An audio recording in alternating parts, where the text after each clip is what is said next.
Para magawa yan sa isang material na nagawa namin, like years back, parang sobrang natutuwa ako and I'm really curious to see how they're gonna do it. And lalo na, meron pang music ng Pen and Pen. I'm also a fan of Pen and Pen.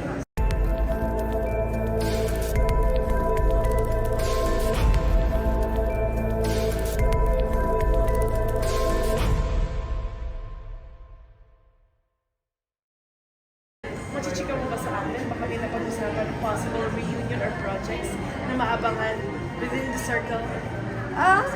Of course, we're always hopeful to do a project together. But so far, wala pa naman talagang nagka-come to fruition. But we're still talking about it. Hopefully.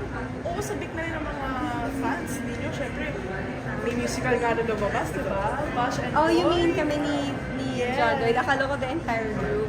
Oh, kami ni John. Yes, I'm very excited to watch that. Oh, narinig ko meron yata silang cast.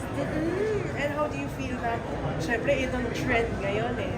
Started out sa parokya, Uling El Bimbo. Tapos ngayon, pati ang love story ng So, Bash and I've Boy. always been a fan of musicals.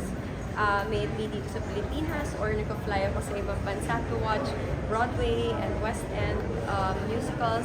So, para magawa yan sa isang material na nagawa namin, like years back, parang sobrang natutuwa ako and I'm really curious to see how they're gonna do it. And lalo na, meron pang music ng Pen and Pen. I'm also a fan of Pen and Pen. Wow. So I'm sure one of these days, kapag di busy, you'll try to watch it. Yes, it's gonna come out yata April eh. Yes. How about reunion project with John Lloyd soon, kung sakali?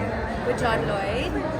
Alam mo, lagi yung parang nasa air lang, you know, but I hope one day mabigyan talaga namin ng oras, tsaka mabigyan namin ng pagkakataon.